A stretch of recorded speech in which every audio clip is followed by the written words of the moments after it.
आलोक industries के result के क्या हो सकते हैं परिणाम शेयर के भाव पर? क्या जो है ये बुलेट ट्रेन बन जाएगा या फिर जो है ट्रेन पर जो है ब्रेक लग जाएगा, ये स्टेशन पर रुक जाएगा? तो ये जानने के लिए, रिजल्ट की पूरी एनालिसिस समझने के लिए हम इस वीडियो में चर्चा करेंगे। और जो है आपका जो पसंदीदा सेगमेंट है जहां आप अपने सवाल पूछते हैं और उनके टेक्निकल और फंडामेंटल एनालिसिस के थ्रू जवाब दिए जाते हैं। तो दोस्तों, स्वागत है आपका आपके चैनल टीके मनी में। मेरा नाम है Tribhuvan and I am certified in equity derivatives. तो दोस्तों, रिजल्ट्स आ गए हैं। आपको पता ही है कि मैं ऐसे वीकेंड में सैटरडे संडे वीडियो नहीं बनाता हूं, लेकिन चूंकि ये इंपॉर्टेंट है इसलिए मैंने वीडियो बनाई। तो थोड़ा ध्यान दीजिएगा। रिजल्ट जो आए हैं आलोक इंडस्ट्रीज के, मैंने देखा उसे। देखिए, रिजल्ट्स जो हैं Q4 के अभी जो आए हैं, आप एक चीज गौर कीजिएगा, जो उनकी रेवेन्यू है वो 700 समथिंग करोड़ के आसपास है, 712 करोड़ के आसपास कुछ है। यहां पर जो है अगर आप पिछले क्वार्टर से कंपेयर कीजिएगा तो तकरीबन 10% लेस है, 10% कम रेवेन्यू है। अच्छा, उसके पीछे भी कारण है, हमको कारण समझना पड़ेगा। आप लोगों को याद होगा कि लॉकडाउन जो है वो मार्च में शायद 22-23 मार्च के आसपास स्टार्ट हुआ था, जैसा मुझे याद है। और कुछ स्टेट्स जो हैं उन्होंने पहले से ही कुछ कर्फ्यू और ये सब लागू किया था, उससे बिजनेसेस काफी इफेक्ट हुए थे, काफी नकारात्मक प्रभाव पड़ा था वहां पर। तो हो सकता है इस कारण से भी जो है वो जो रेवेन्यू जो 10% कम है वो कम हुआ हो। तो हमें मानना पड़ेगा कि रेवेन्यू जो है वो तकरीबन वहीं आसपास रहा, वो कम नहीं हुआ। रिजल्ट में कम होता हुआ दिख रहा है, लेकिन हमें एक अनुमान लगाना पड़ेगा, क्योंकि वो 10 दिन आपको जो है वो बेनिफिट ऑफ डाउट देना पड़ेगा कंपनी को। अब देखिए, आपने वो तो देख लिया। अब एक्सपेंसेस यानी रेवेन्यू, कंपनी ने कमाई जो की वो तकरीबन 712 करोड़ के आसपास कुछ, लेकिन जो उसमें खर्च कितना हुआ वो तकरीबन 1100 करोड़ के आसपास। जी हाँ दोस्तों, तकरीबन 1100 करोड़। तो यहां पर एक गजब की चीज दिखी कि लोगों को उम्मीद थी कि काफी जो है एक्सपेंसेस कम होने चाहिए, क्योंकि जो है इंटरेस्ट अब इनको कम देना पड़ रहा है। अगर आप जाके खुद ही चेक कीजिएगा तो पहले इन्हें काफी इंटरेस्ट देना पड़ता था, क्योंकि काफी कर्ज था इनके ऊपर। लेकिन रिलायंस इंडस्ट्रीज के आने के बाद और एनसीएलटी रेजोल्यूशन होने के बाद यहाँ इंटरेस्ट अब इन्हें कम देना पड़ेगा, क्योंकि ऑटोमेटिक कर्ज कम हो गया।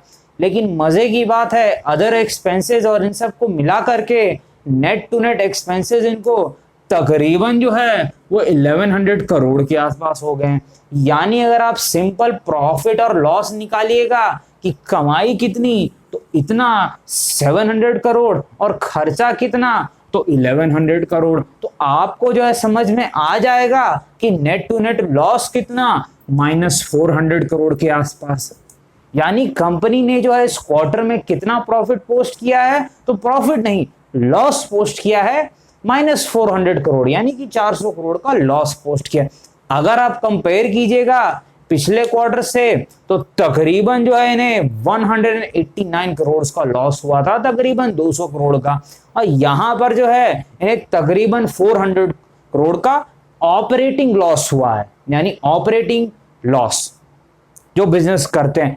लेकिन मजे की बात है, अगर आप जाकर देखिएगा तो नेट प्रॉफिट जो दिख रहा है वो तकरीबन 1632 करोड़, 1632 करोड़। जो नेट प्रॉफिट है वो कितना दिख रहा है, 1632 करोड़। अब आप लोगों को समझ में नहीं आएगा ये चीज कि भाई ये क्या हो गया। मतलब हमारी कमाई 700 करोड़, हमारा जो खर्चा 1100 करोड़, हमें तो लॉस हो गया 400 करोड़ का, पर ये प्रॉफिट कहां से आ गया अचानक से। देखिए, एक एक्सेप्शनल आइटम करके चीज होती है, जिसे कई बार जो रिजल्ट में one time profit, one time loss, यानी एक मुश्त मुनाफा एक मुश्त लॉस करके जो है काफी कंपनियां दिखाती हैं, बड़ी बड़ी कंपनियां भी दिखाती हैं। तो ये है कि आपको समझना पड़ेगा। एक एग्जाम्पल से मैं आपको समझाता हूं। आप देखिए, उदाहरण के रूप में मान लीजिए कि आप एक बिजनेस कर रहे हैं, ठीक है। मान लीजिए कि आप जो है वहां पर आपकी दुकान है या मकान है, तो लोग आकर के रेंट पे मान लीजिए रह रहे हैं आपके यहाँ पर, या दुकान में आकर के रेंट पे फिर वो अपना काम कर रहे हैं। तो यहाँ पर आपको जो पता है कि स्टार्टिंग के 2-3 महीने की जो है वो जो है दुकान है तो कुछ पगड़ी देते हैं, एक मुश्त रकम देते हैं, और घर है तो वो कुछ एडवांस देते हैं। कुछ स्टेट्स में बॉम्बे और इधर तो 10-11 महीने की भी जो है एडवांस जो है वो दिया जाता है, और बैंगलोर में 5-6 महीने का। तो ये एडवांस जो है वो एक मुश्त रकम हो गई। लेकिन मार्केट हमेशा क्या देखता है? ऑपरेटिंग प्रॉफिट और लॉस को, यानी जो नॉर्मल धंधे में आपने कितना खर्च किया और कितना आपका जो कमाई हुई, तो नेट टू नेट कितना मुनाफा हुआ, मार्केट हमेशा उस चीज को देखता है। यानी इसको देखेगा -420 करोड़ के आसपास जो लॉस है।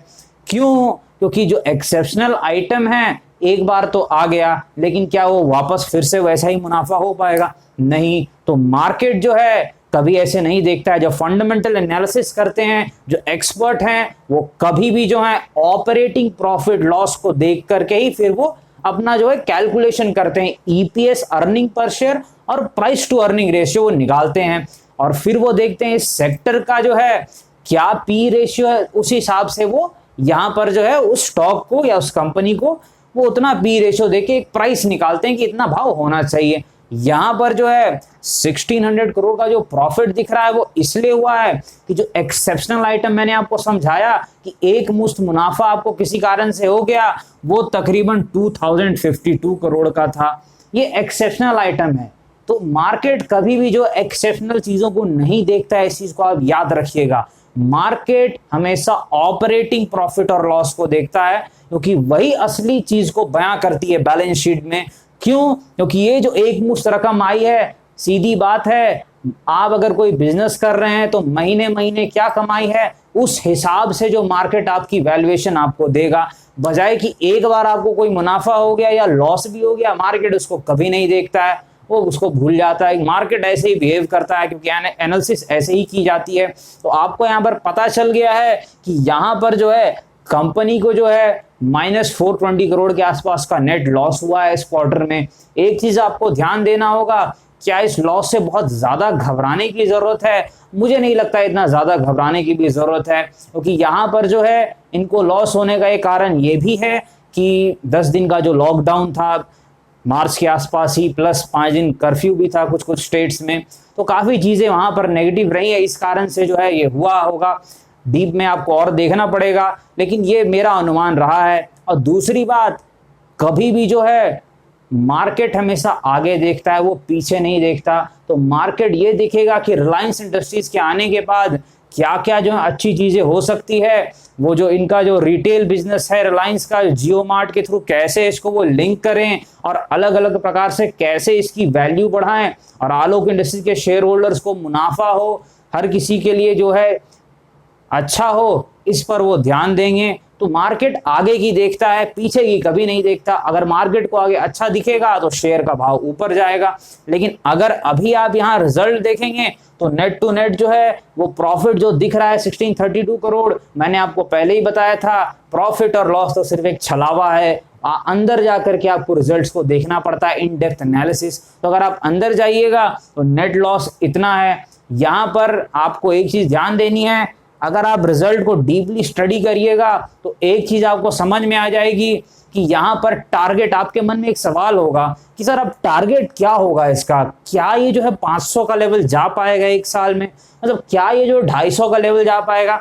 देखिए, कोई भी टारगेट निकालने के लिए जो फंडामेंटल एनालिसिस करते हैं एक्सपर्ट, वो हमेशा पहले ईपीएस देखते हैं, अर्निंग पर शेयर, और ईपीएस जब उन्हें पता चलता है तब वो पी रेशियो निकालते हैं कि भाई इसको कितनी पी रेशियो दी जानी चाहिए, जिस सेक्टर में है उस सेक्टर के हिसाब से। चूंकि यहाँ रिलायंस का नाम है तो इसे बाकियों के मुकाबले ज्यादा पी दी जाएगी, ये बात भी सच है। लेकिन दिक्कत की बात यह है, अर्निंग पर शेयर हम निकाल ही नहीं पाएंगे। क्यों? यहाँ पर तो लॉस पोस्ट हुआ है।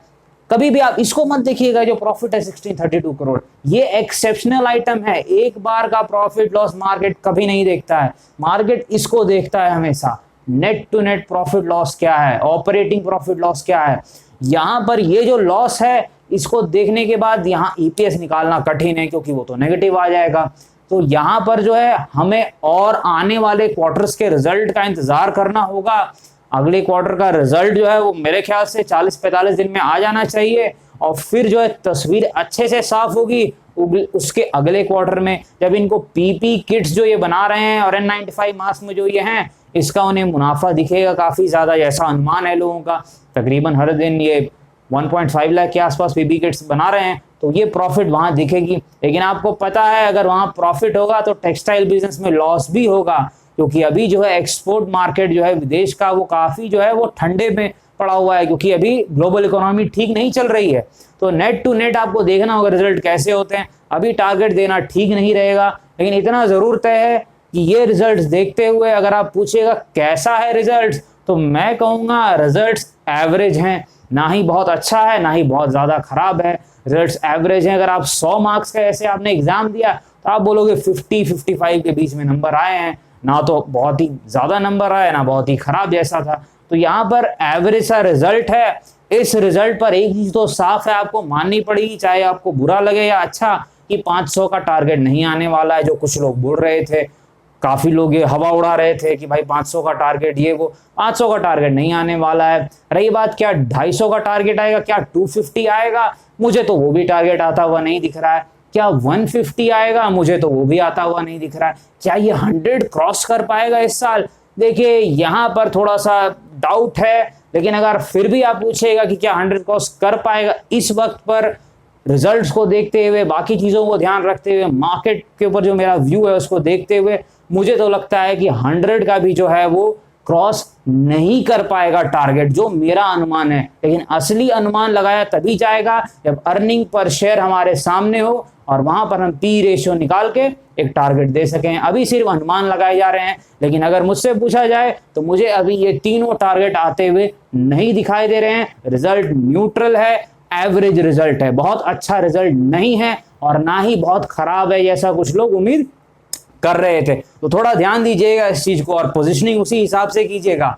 और टेक्निकली आपको याद है कि अब ये रेजिस्टेंस के आसपास है, और आपको याद ही है कल मैंने आप लोगों को कहा भी था कि जिन लोगों ने जो है नीचे के भाव में लिया वो अपना कॉस्ट भी निकाल सकते हैं, और जो प्रॉफिट्स में है जिन्होंने 26-28 के हमारे सपोर्ट पे खरीदा था हमारे साथ, वो भी जो है अपना जो प्रॉफिट है 40% का वो खींच सकते हैं, और उन्होंने खींचा भी है, वो बता रहे हैं। तो इस चीज का आप जरूर जो है वो ध्यान दीजिएगा कि यहाँ पर जो है 35-37 पहला रेजिस्टेंस है, पहला वो एरिया जहां दिक्कत हो सकती है।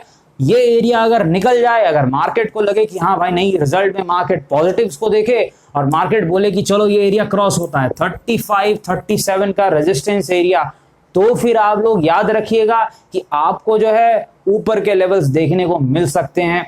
ऊपर रेजिस्टेंस कहाँ है, बहुत बड़ा रेजिस्टेंस, वो 40-45 वाला रेजिस्टेंस है, ये तो बहुत बड़ा रेजिस्टेंस है। ये जिस दिन पार हुआ हर किसी को प्रॉफिट होगा, मैं हर बार बोल रहा हूँ और फिर से बोल रहा हूँ, पर ये आसानी से पार नहीं होगा, इतना आप याद रखिएगा। यहाँ लड़ाई तो होगी। और पहला रेजिस्टेंस वो तो मंडे को ही पता चल जाएगा, 35-37 के आसपास का जो है वो पहला रेजिस्टेंस है। तो दोस्तों आप लोगों का जो फेवरेट सेगमेंट है जहां आप अपने सवाल पूछते हैं, वहां आपने पहला जो सवाल पूछा है वो इंडसइंड बैंक के बारे में पूछा है। देखिए इंडसइंड बैंक के बारे में बात करने से पहले बता दूं कि मेरे पोर्टफोलियो में भी है, काफी लॉस में है, मुझे लगता है 50% से ज्यादा लॉस में है।